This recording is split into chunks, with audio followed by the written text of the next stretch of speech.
Yes, turabaramukije cyane bakunzi ba Ashali TV mudukurikirana aho muri hose. Imana ibazigame ndetse ibatunganize muri tumwe twose mugenda musaba uhora kugira ngo abashoboze kubavyura amarembe akabiriza kanabarara. Elma Love mwarimu ndameze neza nanje ndashima Imana ishimwe yuko twiriwe imunda marembe. Uno munsi turi mu kinama kuri tere ya football ndetse aho hasanzwe hari na tere kandi ya basket. Musanzwe muhazi ko ari kwitere nini cyane kunze kubera mu bintu bitandukanye. Uti mu kinama twaje kuhakora iki?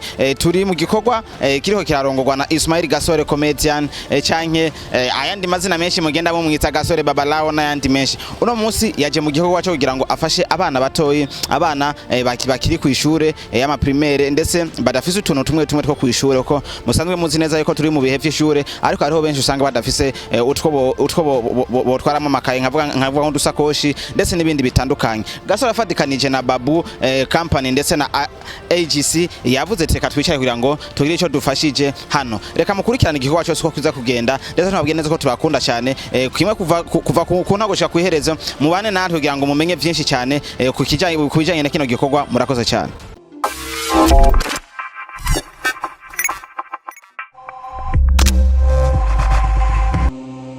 Hama imbere ya byose reka tubanze ishimire Imana mushobora byose yatumye dushika ngaha turi amahoro no kubona duhema kuri no mwanya.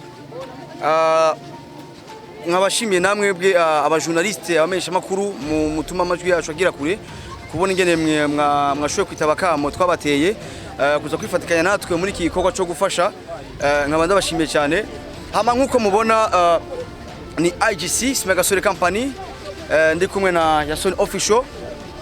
Hakaba n'indi organisation ikomeye cyane mudashoboye kubona ngaho ariko yaserukiwe ariyo Babu company yo mwamubona ifasha ibikorwa vya IGC kuja hanze n'ahandi. Ikintu nyamukuru cyashoboye kutwicarika ngaha kudukoranya ngaha twese ni gikorwa ndibaza muca mubibona ni gikorwa kidasanzwe cyo gufasha abana bashoboye kuja ku ishure batagira udusaho cyangwa amasakosho gushamo amakaye yabo.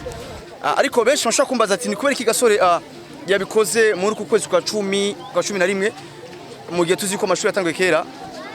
Inspiration yavuye ku kintu nabonye ndiko ndataha mbona imvura ikiragwa ndi mu muduga ndabona kana gafise amakaye ku maboko kariko gatamu mvura deja bica binera ikigongwe bica bifata cha bintu manja kuvugana na Babu company. Turicaramwe turavuga ati nta kintu twokora cyo kwerekana urukundo ku bana bamwe batanguye amashuri batagira udusaho cyangwa amasakoshi yo kubikamwa amakaye ibikoresho n'ibindi ekinora nk'amabiki amalati bo turagira icyo cyumviro turagira icyo dutereye entre nous dufata umwanzuro ngo bivanye n'uburyo bwacu aho tugeze dufata abana barenga 200 bose baringa muraza kubabona bavuga ati reka ku buryo dufise twerekana urukundo dufasha abo bana. Et surtout twashatse kwerekana igikorwa cyiza cyo gufasha kandi igikorwa cy'Imana cyo gufasha ugwaruka kurabana natwe ni organisation ugwaruka cyo gufasha n'igihugu. Nibaza iki kintu ni kintu kidasanzwe bashaka kubona ni utuntu duto mugabo dufise ikintu kinini tumaze. Reka mere nk'unyarutsa d'ailleurs muri IGC nkuko nabivuze avant dufise ama categorie atandukanye. Nuko nakubwiye ati IGC hamwe na Babu company dufise objectif yo gucreya fondation yo gufasha abana batishoboye, abana b'imfuvyi banaonikora kubona umunsi twahere kuri abana 200 ni kugira ngo shoye kuraba SK2B imeze gute, SK hariho nabandi bantu boza guterera kugira ngo shoye kuri ikintu komeye cyane. Mu ntego dufise IGC Babu company ya Son official ni kuvuga yuko mu myaka nk'itatu iri imbere dushobora nuziya fondation ikomeye cyane dushobora gufasha abana barenga amajana 2 eka n'igihumbi zobafasha inshallah. Hama ikindi naco vuga ati ngo niki dushobora gukora kugira ngo shoye kubona ati ibikoresho twabahaye uko birakora neza. Ni mu ntumbero yo gufasha abo bana twafashe liste y'abana dutanguranye nabo le début turabashira kuri liste bisubiye ko aba bana kubona tubahaye ibintu ntituzobatererana. Oya ni liste ikomeye cyane tugiye gushaka mu registre yacu yo ngo tubandanye tubakurikirana kuko ndazi muri aba bana hari abana babuze ishakoshi ari umwana ashobora kuba abuze ishakoshi hari n'uwatanguranye amakaye 2 cyangwa 3 basanga afite civisme na histoire byose bishije hamwe ariko babonye tugiye kubakurikirana ako babuze kose tugerageza gukora icyo dushoboye kose ngo dushobore kubafasha. Murakoze cyane. Yego.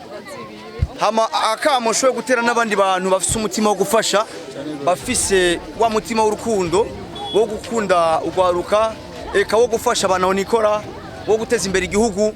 Ndabatumiye nabone gukora ikintu nk'iki, barashaka kuza kwifatikanya na IGC hamwe na Babu Company National Official, tugashobora gushika n'ahandi kure kuko ama projet ni menshi dufise projet yo gufasha abana barenga abanyi mubona ngaha. Dukeneye kubona abana ni benshi cyane batishoboye, dukeneye kubona yuko dufise abana barenga amajana 2 barenga igihumbi dufasha. Niwo munezero wacu, niwo munezero ku mana, ni nawo munezero w'igihugu cyacu. Ko abantu rero bashoboye bose, bashoboye kugira icyo bakoze, bashoboye guterera nabone, turabaha ikaze kugira ngo bashoboye gufatikanya natwe nkuko abajournaliste bashoboye kubikora, kugira ngo dushobore kugeza iki gikorwa imbere kure hashoboka. Murakoze cyane. Inyuma yo gukora kino gikorwa ni ikintu kigiye kuzobandanya cyanke ni ikintu gihere nkako yabaye inspiration wabonye rimwe. Of course ni ikintu giye kubandanya, kurabona twatanguranya abana barenga 200 bisigaye uko Ismail Gasore Company IGC hamwe na Babu Company National Official tugiye gukora ku buryo tuzoshika ku bana barenga n'igihumbi. Tugiye gukora ikintu novuga yuko kizoba gifise even na branch mu gihugu cyose kugira ngo twerekane igikorwa cyo gufasha, igikorwa cy'umutima nyene, igikorwa cyo gukorera Imana, n'igikorwa cyo gukundisha igihugu no gukunda igihugu wanashima. Yego. Wabibonye rimwe bigutera agahinda, ariko no musi wahuye n'abana barenga 50 ndetse voilà barenga n'icana urabona mu maso yawe. Inspiration yindi wabonye yatandukanye igitandukanye na kimwe wabona ku mwana umwe wenyine yariye. Inspiration wabonye nuko maybe abatubona ngaha novuga yuko batarashikana n'irobo. Kumbe rero bisigura yuko nabana benshi cyane bakeneye gufashwa, nabana benshi cyane bakeneye gufasha, bakeneye gufasha. Hari abana ngaha ushobora kumenya yuko nawe n'umuvyi hajya mbya ati umwana wanje wowe nanikaye yatanguranye ku ishure. Tu vois, ni ibintu byose ni bya bintu byinjirana tuvuga ati nk'ubu nafasha abana barenga 200 ndavuga ati kumbonye abana bashika kwitana ngaha nabigenze gute. Ariko nyoviga basi cenda ngira nandi mahera ngurimbo mu basi ndabaye mugabo nibo sino bakwiza bivanye n'uburyo office. Urumva ni kaka munyene ngumantera abantu bose basi cyo gufasha boterera ni baterera igwe cyo gufasha ugaruka ku Burundi kuko abaanyi n'u Burundi bwejo. Yego. Yes, Yasoni turi kumwe twese mu gikorwa kimwe ndetse igikorwa cyatangujwe na Gasore avuga ati je vraiment nabaye inspire n'iki kintu reka inze ndakubwire ukimfasha akikubwira wowe ikintu cyambere cyaje mu mutwe wewe cyariki. Bo ko bwanje mbo urabona natwe twarafashijwe ya urabona mbo twarize amashuri twarahejeje gusa twe turashari bato turashari mugabo tufise ibyumviro binini cyane gusa uburyo bwacu nibwo bukiri down mugabo turagerageza kwikura tukadufise gusa ndibaza ari abantu mbo ni benshi barimo kudukurikirana ngaha nimba ufise akantu gato nyene terera sibyo fasha abandi kuko Imana ifasha uge muntu afashije sibyo yandibaza mbo twabikoze bive mu mutima kandi mu bumwe ya nico bituma bona mbo ni duto ni tudogo lakini toa kwa mapenzi cyavuga ati bike bikihani abankana yego. Murakoze cyane. Akabazo kanyuma hariho benshi no munsi bari mu bitaro baremvye bari ku misoro babuze ico bakora kuri Gasore wowe na Yasoni bari ko babiyumvira kwe. Ikintu nyamukuru novuga niko ko nababwiye tifise projet yo gufasha abatishoboye mu makadi yose atandukanye. Bientôt muzobona tujya gutemberera abagwayi, tugendera abantu bimuga abantu bagore mu mazu mubona mu interview mubagirisha ama interview bajya bose bivanayo na bwa bumwe novuga ku barundi bose umutima eka n'abatara barundi bagira ico bakoze dushikene bajya abandi bajya tubona mu mazu muje mu mazu abagwayi ari n'ugwara akabura amare kuriya mu bitaro bose tubagereho sibyo tuvuga ngo turatunze wapi burya ikintu cyabera kuvuga ati gufasha nibisaba kugira ama miliyari cyangwa miliyoni ugufasha n'umutima kandi urazi ko nijana ushaka kugabura abantu 10 mugashaka byiza cyane. Murakoze cyane. Yes bakunzi ba Charity TV bakunzi ba Isaac TV yako yabako twariko turafashanya ndetse n'abana baranezerewe cyane ko bibona abagenda baririmba ati Gasore ko yabahaye amakaye yabahaye amarate ndetse n'ibindi byinshi n'abashakoshi. Mwari kumwe na Elma Love mwari mu turabakunda cyane komeza mugira subscribe kuri Isaac TV no kuri Charity TV kugira ngo nkomeze mu notification biganiro bibiya bibisukuye biri ku mwanya. Murakoze. Naam. Yeye ukunywa itakuwa poa zaidi.